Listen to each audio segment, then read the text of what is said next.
Hello friends, welcome to sports allrounder YouTube channel. Kabaddi தான் press conference தான் தமிழ் தலைவாஸ் தான். தோத்துட்டு உங்களுக்கு தெரியும் 42-32 நைட்டு ரிவ்யூ போட்டாச்சு. பார்க்க போய் டக்குன்னு பார்த்துருங்க. ப்ரெஸ் கான்ஃபரன்ஸில் அஜய் தாக்கூர் பொன்னேரி பல்தனை பற்றி தமிழ் தலைவாஸை பற்றி என்ன சொன்னார்னு ஆல்ரெடி வீடியோ போட்டாச்சு. பார்க்கணும், அதுவும் பார்த்துட்டு உங்கள் பின்னு கொடுத்துருங்க. ரைட், நிதிஷும் வந்தார் கேப்டனு. நிதிஷ்ட ஒரு கேள்வி தான் கேட்டாங்க, அவர்கிட்ட என்ன கேட்டாங்கன்ட்டு. அப்புறம் சேரன் அண்ணா என்ன சொன்னார்ன்ற விஷயத்துக்கு நம்ம போயிடுவோம். கேட்டாங்க நிதிஷ்ட, இந்த சீசன் பர்ஃபார்மன்ஸை பற்றி என்ன நினைக்கிறேன், வரப்போகிற சீசனுக்கு எப்படி இன்னும் ரெடி ஆக போகிறீங்க, அண்ட் உங்களோட ஓவரால் ஃபுல் டீம் பர்ஃபார்மன்ஸை பற்றி இந்த சீசன் ஃபுல்லாக நடந்ததில்ல உன்னோட தாட்டை பற்றி சொல்லு, உன்னோட அபிப்பிராயம் என்னன்னு நிதிஷை கேட்டாங்க. அவர் சொன்னார், எங்கள் டிஃபென்ஸை ரொம்ப நல்லா விளையாண்டாங்க ஸ்டார்டிங்லேருந்து. எக்ஸப்ட் 2-3 மேட்ச் மட்டும் தான் டிஃபென்ஸ் ஃபெயிலியர் ஆச்சு. பட் ஸ்டார்டிங் में 4-5 मैच में रेडिंग अच्छा था ना. ஸ்டார்டிங்கில் 4-5 மேட்சில் ரைடிங் ரொம்ப நல்லா பண்ணாங்க. அங்கே ஜெயிச்சிருந்தோம் அந்த மேட்சஸ் எல்லாம். பட் அப்புறமா ரைடர் நிறைய பேருக்கு இன்ஜுரி ஆகிடுச்சு, நரேந்தருக்கு இன்ஜுரி ஆகிடுச்சு. யூனோ போத் லோகோக்கும் இன்ஜுரி ஓகேண்ணா. அதான் நிறைய பிளேயருக்கு இன்ஜுரி ஆனது செட்பேக் ஆகிடுச்சு. ரைடரால் அந்த அளவுக்கு பர்ஃபார்ம் பண்ணல நாங்கள் எதிர்பார்த்த அளவுக்கு. அது ஒரு டிசப்பாயின்மெண்ட் தான். அவ்வளோதான். நிதிஷா நவுத்து கூப்பிடு நம்ம கோச்சை. ரைட், சரி அண்ணா வந்தார். கேட்டாங்க, அண்ட் இதான் உன்னோட லாஸ்ட் மேட்ச்சு இந்த சீசனுக்கு. இது வரைக்கும் 22 மேட்ச் விளையாடிருக்கீங்க. உன் கேம்பில் நீ பண்ண ப்ரிப்பரேஷனும் மேட்டில் பார்த்த ரிசல்ட்டுக்கும் ஏதாவது சம்மந்தம் இருக்கான்னு கேட்டார்.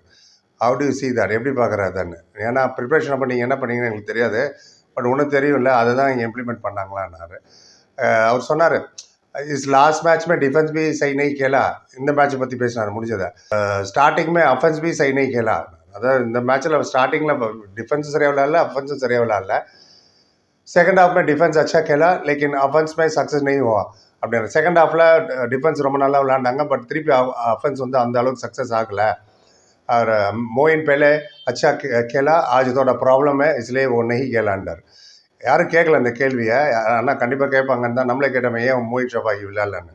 வெளில உட்காந்துருந்தார் இல்லையா, அவரே சொன்னார், மோயின் ரொம்ப நல்லா உள்ள பிளேயர், எங்களுக்கு நல்லா விளையாடுவார், பட் இன்றைக்கி கொஞ்சம் ப்ராப்ளம், அதனால தான் அவர் விளையாடல அப்படின்னாரு. இந்த மாதிரி அஃபென்ஸ் ரொம்ப மோசமாக விளையாண்டதுனால அம்மாரி டீமுக்கு பௌத் தக்லீஃப் ஹுவா அப்படின்றார். அதாவது எங்கள் டீமுக்கு ரொம்ப கஷ்டமானது காரணமே அஃபென்ஸ் சரியாக விளையாடல அப்படின்னாரு. அப்புறம் கேட்டாங்க, அடுத்த சீசனு இந்த சீசன்லேருந்து எதாவது கற்றுக்கிட்டு போய் அடுத்த சீசனில் இம்ப்ளிமெண்ட் பண்ண போகிறீங்களா, என்ன பண்ண போகிறீங்க आने वाला सीजननार. அதை வரப்போகிற சீசனுக்கு சொன்னார், अगला सीजन के लिए हमारा अफेंस स्ट्रांग करना पड़ेगा, वही मेन रीज़न है.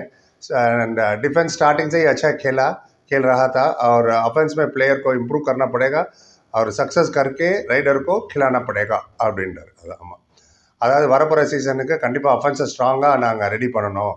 அண்ட் டிஃபென்ஸும் ஸ்டார்டிங்லேருந்து ரொம்ப நல்லா தான் விளையாடிட்டு இருக்காங்க. நாங்கள் தோற்றதுக்கு மெயின் ரீசனே அஃபென்ஸ் தான். அண்ட் டிஃபென்ஸை பற்றி நான் அவ்வளோ கவலைப்படல, லைக் அஃபென்ஸில் தான் மெயினாக பிளேயருக்கு நிறைய இம்ப்ரூவ்மெண்ட் பண்ணி அண்ட் அவங்கள சக்ஸஸ்னால் என்னன்னு காமிச்சு சக்ஸஸுக்கு எப்படி ரைட் எடுக்கணும்னு சொல்லி கொடுத்து நாங்கள் கூட்டின்னு வரணும். கிளானா படைங்கன்னா will play him like that அப்படின்னாரு. அதான் அஃபென்ஸில் தான் ரொம்ப நாங்கள் கான்சன்ட்ரேட் பண்ணணுங்க. இன்னொரு கேட்டேன், சார் நெக்ஸ்ட் சீசன் இதுலேருந்து என்ன பாசிட்டிவ் எடுத்துகிட்டு போகிறேன்னு. இதுக்கு முன்னாடி வந்த கேள்வி, இதுலேருந்து என்ன லெசன் எடுத்துகிட்டு போனேன்னு அதே கேள்வி தான், அதே டெய்லர் வாடகை மாதிரி அதே கேள்வி தான். இதுலேருந்து என்ன பாசிட்டிவ் எடுத்துகிட்டு போகிறேன் இந்த சீசன்லேருந்து கேட்டார்.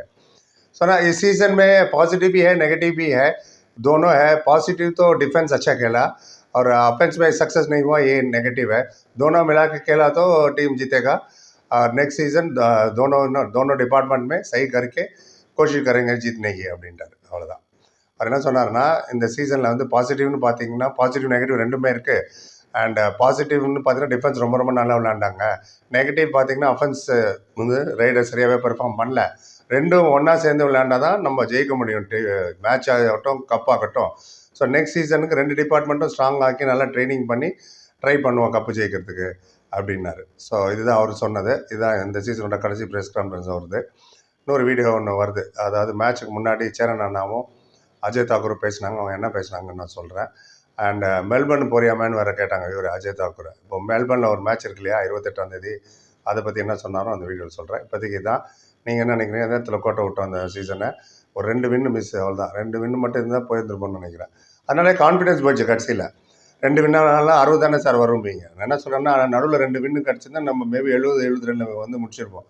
இன்னும் 2 ஜெயிச்சிருப்போம் அந்த கான்ஃபிடென்ஸ்லையே. எனிவே நவர்தலஸ் well played Tamil Thalaivas boys. And இன்ஜுரியில் இருந்தவங்க சீக்கிரமாக ரெக்கவர் ஆகிட்டு அடுத்த சீசனுக்கு ரெடி ஆகுங்க. பொறுப்பு பார்த்தா திருப்பி நன்றி. Like, comment, share and subscribe சந்திக்கிறேன். Thank you so much.